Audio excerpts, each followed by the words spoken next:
Bismillahirrahmanirrahim. Honorable Minister for Information and Broadcasting, Mr. Ataullah Tarar, Honorable Excellency, Deputy Chief of Mission, Embassy of China, Mr. Shir, distinguished guests, ladies and gentlemen, Assalamu alaikum and ni hao. It is a profound honor for me to stand before you tonight at the Pakistan-China Friendship Center, a venue that is not merely a building, but a living monument to the enduring bonds that unite two great countries and civilizations across geography, history, and shared destiny. We gather tonight not simply for a cultural evening. We gather to celebrate a historic milestone in 75th anniversary of establishment of diplomatic relations between Islamic Republic of Pakistan and People's Republic of China.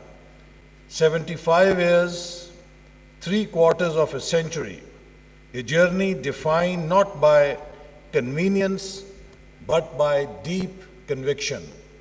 A partnership built not merely on shared interests, but on shared values, on mutual respect, on ironclad trust, and on a friendship that has only grown stronger with each passing decade. And I always say that the unique dimension of this relationship is that in 75 years, Pakistan-China friendship has never seen a moment of autumn. This friendship has flourished for 75 years and shall always flourish in the season of spring by blossoming new flowers of cooperation and collaboration with every passing year. Ladies and gentlemen, our friendship is described quite uniquely in the language of nature itself. It is higher than the Himalayas, deeper than sea, sweeter than honey, and stronger than steel. But now we have a new dimension, that is, it is even higher than the skies, because 2026 will take Pakistan's first astronaut into space on a Chinese space mission, and Pakistani astronaut will be the first foreign astronaut to enter Chinese space center. So this friendship now touches the heights of the skies. These are not mere poetic flourishes. They capture a geopolitical truth that the world has come to recognize, that Pakistan and China stand as all-weather partners, iron brothers, who have weathered every storm together, who have stood shoulder to shoulder in times of peace and in moments of challenge alike. When we look back across the arc of this extraordinary relationship, we see a story of continuous deepening and evolution. From the early establishment of diplomatic ties to the forging of a comprehensive strategic partnership, our relationship has scaled new heights of cooperation. And at the heart of this evolution stands a transformative initiative that I have had the honor to nurture as a founding minister, the China-Pakistan Economic Corridor.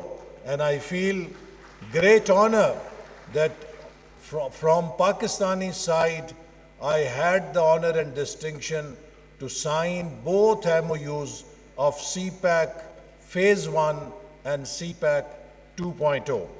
I have always said that, and I say it again tonight, Cpec is not merely a collection of roads, energy plants, or industrial zones.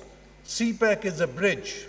It is a bridge of development, a gateway to shared prosperity and the most concrete economic manifestation of our time-tested brotherhood.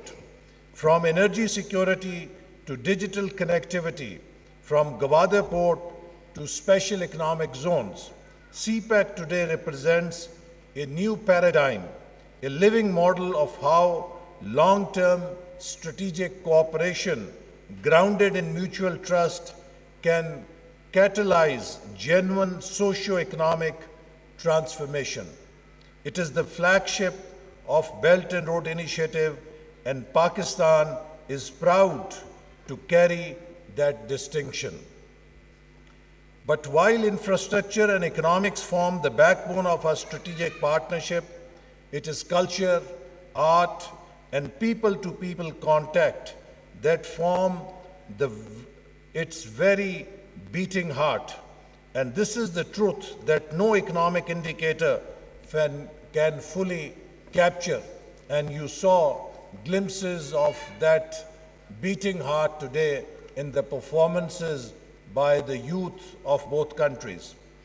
Economic corridors are built with concrete and steel, but the corridors of future, the corridors of a harmonious, interconnected global community are built through hearts and minds.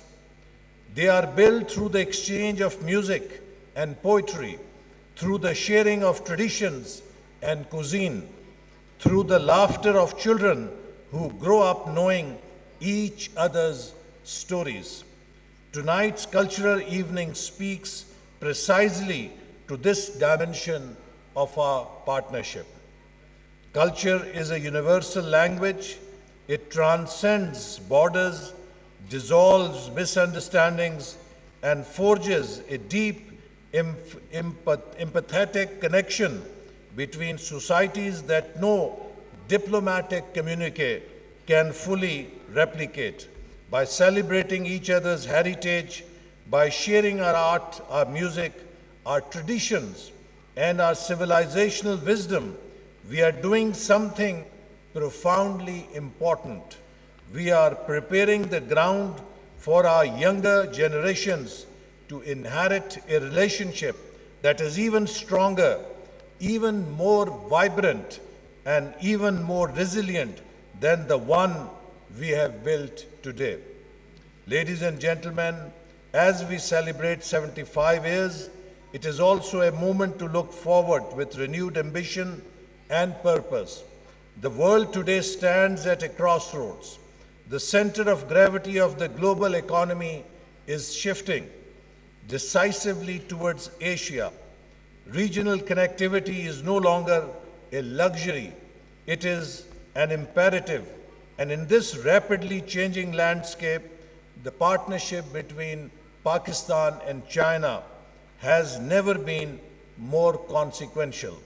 Pakistan's vision is clear: to transform itself into a hub of regional trade, transit and cooperation. Gwadar Port, the crown jewel of Cpec, stands at the heart of this vision. It is more than a maritime facility. It is the future economic gateway of our entire region. And as we deepen our cooperation under the frameworks of BRI and Cpec, and as we work to align our shared goals under the Global Development Initiative, Global Security Initiative, and the Global Civilization Initiatives, we are doing nothing less than co-authoring a new chapter in the story of South-South cooperation. Pakistan believes deeply that development is a collective journey, not a zero-sum competition. In this spirit, our partnership with China, grounded in mutual benefit, sovereign equality, and shared aspiration, offers a powerful model for the world to follow. That cooperation can achieve what confrontation never will. In closing, I would like to extend my warmest appreciation to Honorable Mr. Minister Ataullah Tarar and the Ministry of Information and Broadcasting for their vision in organizing this spectacular cultural evening.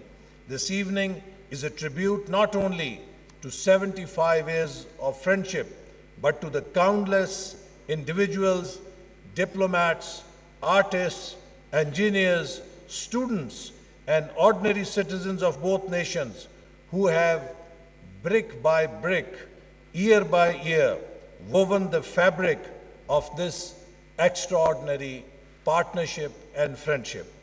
Let us leave here tonight with a renewed sense of commitment to further strengthen our cultural harmony, to deepen our strategic bonds, to build upon the magnificent foundation laid by our founding fathers, and to ensure that Pakistan-China friendship continues to shine as a beacon of peace, stability, and shared prosperity in our region and beyond.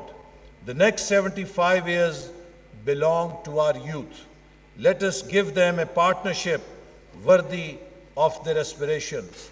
And before I conclude, I really want to put on record for our own people to know that when we started Cpec Phase 1 in 2013, Pakistan was suffering from 18 to 20 hours of power shortage daily. At that time, we had announced an energy policy for investors, for our own local investors, for investors from all over the world to come and invest in Pakistan because Pakistan desperately needed energy to overcome power shortage. At that moment, Pakistan was facing serious security challenges also. When no one was coming forward, not even Pakistan's own investors were willing to invest in Pakistan. Ladies and gentlemen, it was China that came forward and invested billions of dollars in Pakistan to show that a friend in need is friend indeed.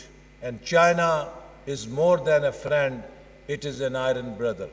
It has demonstrated not once, not twice, but at every occasion of need that it has stood with Pakistan shoulder to shoulder. On this 75th anniversary, I would also like to salute those thousands of Chinese workers and engineers who stayed away from their homes for years to construct and finish these projects under Cpec that were vital for Pakistan's development. We salute their courage, we salute their sacrifice, and we salute their commitment. A very tragic incident happened some time back in Dasu energy project when a terrorist action took place. After a few days, I was chairing meeting of Chinese enterprises to give them confidence and assurance that every Chinese in Pakistan is our valuable guest and it is our duty to give them security. In that meeting, the general manager of that project came straight from airport to attend that meeting. And what I want to share with you is, he said that when I was departing Beijing, my wife and daughter had heard about that incident. And they asked me that, is it really important for you and safe for you to go to Pakistan? And he said, I told them, Pakistan is my second home and I must go to do my duty to my second home. This is the spirit that our Chinese brothers and sisters have shown for Pakistan's development, and we recognize it, we salute it, and I hope that with every coming year, this friendship will grow stronger and will build a future of shared prosperity, as President Xi Jinping has repeatedly mentioned and promised. Long live Pakistan-China friendship. Pakistan Zindabad.